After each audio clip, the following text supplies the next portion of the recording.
Good morning. This is News Headline, live from Wisdom Yards Television. I am Toyosi Adeshino. The news headlines. Obi won't back Abure as Labour Party chair, says NLC. Ogun, Adamawa, Anambra schools recite Old National Anthem 3 days after Tinubu's ascent. Federal government pleads Labour to reconsider Monday indefinite strike. Now the news in details.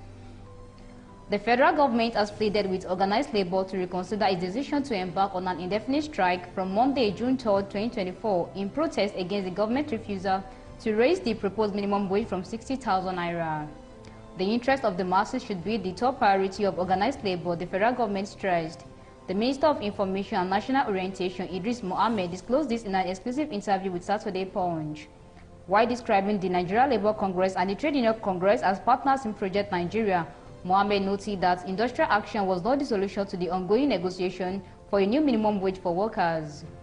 This came hours after organized labor declared a nationwide, which would begin on Monday, June 12, 2024, over the federal government's refusal to raise the proposed minimum wage from 60,000 naira. The president of the NLC, Joe Ajaero, stated that the indefinite strike would begin by midnight on Monday.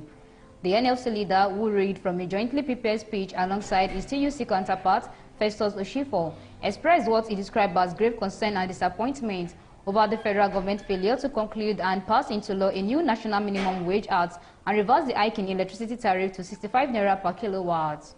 Ajero noted that the Friday meeting between the government and Labour further demonstrated the lack of seriousness and apparent contempt with which the Nigerian state held the demands of Nigerian workers and people. Ajero further noted that during the last May Day celebration, organized labor issued an ultimatum to the federal government demanding the conclusion of the minimum wage negotiation exercise by the end of the month. 3 days after President Bola Tinubu ratified the new national anthem titled Nigeria We Hail Thee, some schools across the federation are yet to start using it during their early morning assemblies. Saturday Punch has gathered newsmen who surveyed some schools across the country on Friday to check the level of compliance with the new anthem gathered that some students still recited the former anthem as they struggled to learn the new one.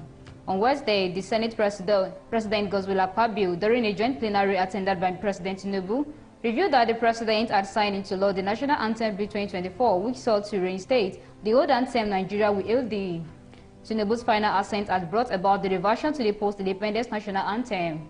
However, it was gathered that students of Teni College in the Bafo area of Ogun State could not recite the new anthem despite listening to it through a public address system on Friday.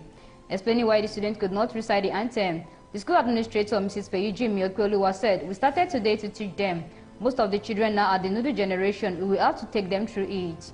Similarly, the principal of Gideon Comprehensive High School, Mrs. Shembajo Molola, also said his students were yet to recite the new anthem, but said they would start doing so by next week. Students of the community grammar school in Ibafo had also not started using the newly approved anthem as they recited the old national anthem during their early morning assembly on Friday. Some of the students told Saturday Punch that their teachers were yet to start teaching them the new national anthem, but their friends in other schools had started learning it. Similarly, during a visit to Falconley Comprehensive High School and Baptist Girls High School located within Oshogbo, Osun State Capital on Friday, it was observed that the new national anthem was not used as the students of the schools recited the former anthem.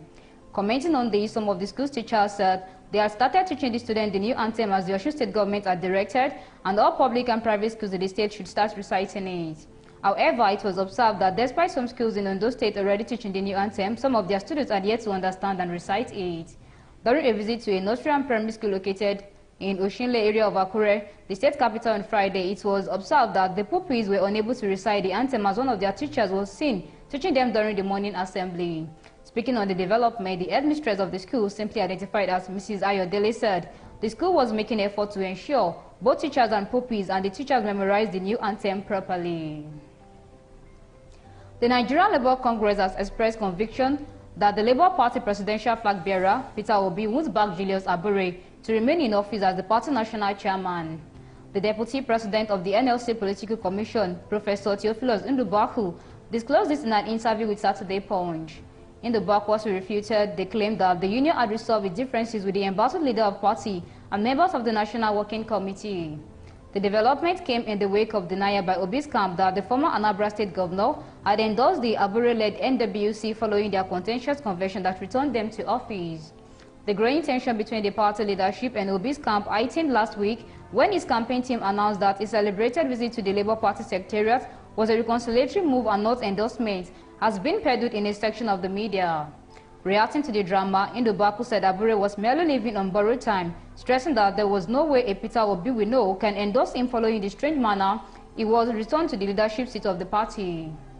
He said there was no way that Peter Obi we know can endorse Abure, especially in this present situation. You can't tell a man he is not doing the right thing and still go ahead to endorse him. It is wrong. Before I end the story, listen to the headlines once again. Obi won't back Abure as Labour Party chair, says NLC. Ogun, Adamawa, and Anambra schools recite Ode Anthem 3 days after Tinubu's ascent. Federal government pleads Labour to reconsider Monday indefinite strike. Thank you for listening. I remain Toyosi Additional.